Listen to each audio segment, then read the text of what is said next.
Okay, so far in the class, we've talked about Fourier series. We've talked about Fourier transforms. What about taking the Fourier transform of a Fourier series? Okay, what about that? So that's what we're going to look at in this video. So let me just remind you, for Fourier series, we're given a periodic function f. Okay, and then we can write it as its Fourier series, which is just this big sum of scaled complex exponential functions. Okay, all these complex exponential functions have frequencies that are integer multiples of the fundamental frequency omega naught of our periodic function f. And then all of these constants here are complex numbers that allow us to change the magnitude of this complex exponential function and the phase. Okay, that's what these numbers allow us to do. We've talked about this before. So we're given a periodic function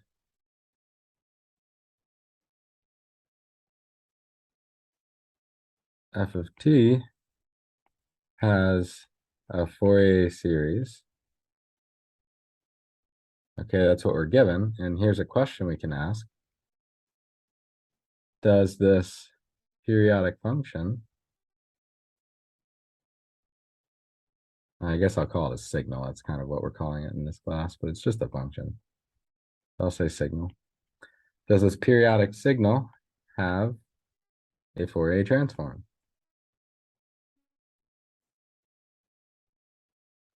Okay, and another question, if so,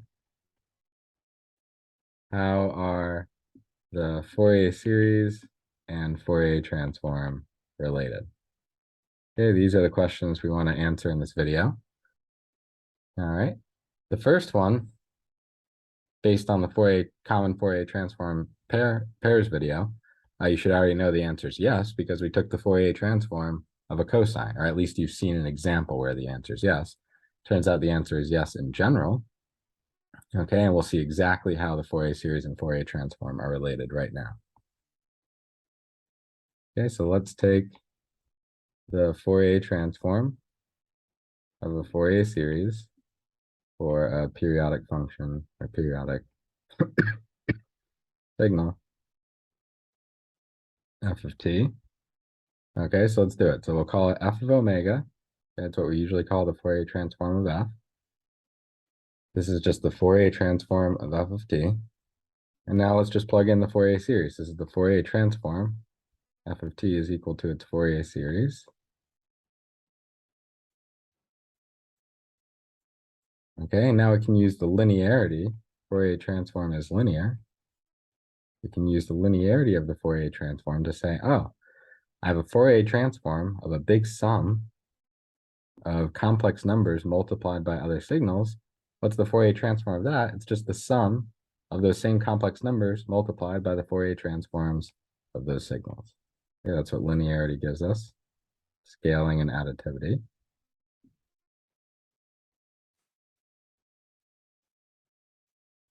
Okay, and now how do we take the Fourier transform of that complex exponential function? Well, I'll just make a note here. We've seen this before. If I have a complex exponential function e to the j omega naught t for any omega naught, we know what the Fourier transform is. It's 2 pi delta of omega minus omega naught. We saw this before in a previous video.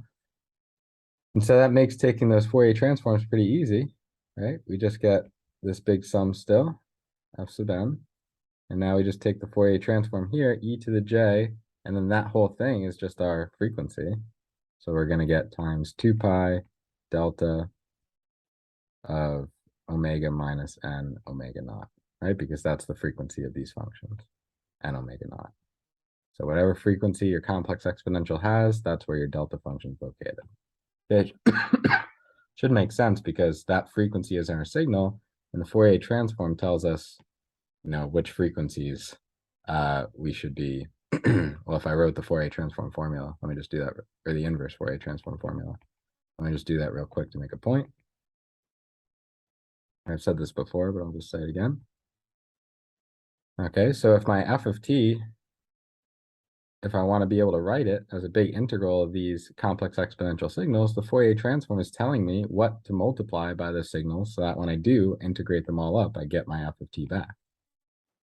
Okay, so if my signal itself is one of these complex exponential signals, it should make sense that this Fourier transform should only be non-zero at the place where that frequency of my complex exponential is occurring. That's exactly what this delta function is doing.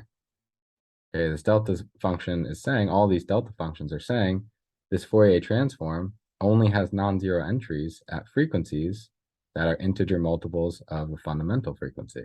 And we know that has to be true for that function f of t, because that's what its Fourier series is telling us. The only frequencies are integer multiples of that fundamental.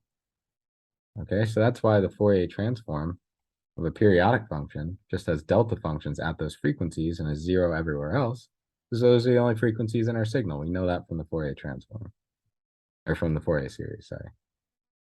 Okay, so that's kind of overall how those are connected. Let me just maybe, I'll leave it like that actually. And so let me just write, so the Fourier transform of a periodic function, or periodic signal, is a sum of deltas, delta functions, located at frequencies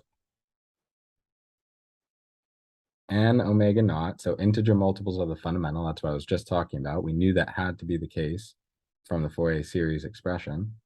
And they're scaled by what? Well, they're scaled by 2 pi times the Fourier series coefficient at that integer times the fundamental frequency. So this f sub n is paired up with that n right there. Okay. And kind of what I was talking about, and I'll draw pictures in a moment, but we sometimes, like, how do we describe these functions that really aren't continuous, right? Because this is just a bunch of isolated delta functions. We actually sometimes say that f of omega in cases like this is discrete because it's only happening at these, it's only non-zero at these integer multiples of some fundamental frequency. It's not like some smooth continuous function. This is, i.e., a summation of deltas. That's what makes us call it discrete. Just at these isolated locations, and that's instead of continuous. Okay, so that's just some vocab that we sometimes use. Okay, so let's see some examples.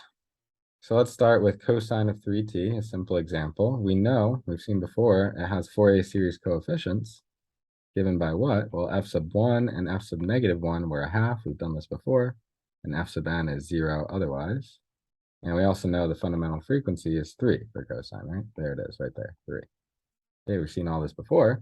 Now, let's try and apply this expression here in order to get the Fourier transform of cosine. We already saw this before, so we'll be able to check that we actually got it right. So what do?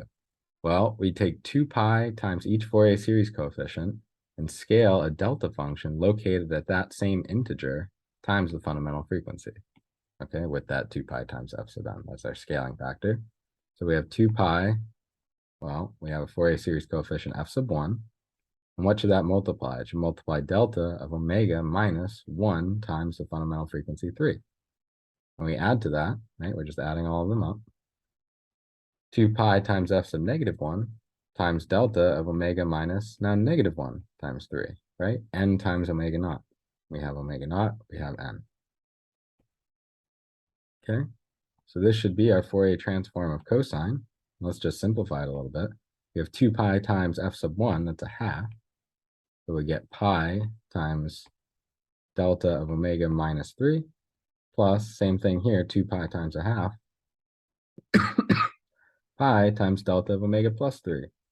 And sure enough, if you remember from the last video, this is the Fourier transform of cosine of 3t. Okay, so we proved it sort of directly. In that case, actually, we proved it from the Fourier series there too, so it's very similar to what we're doing here.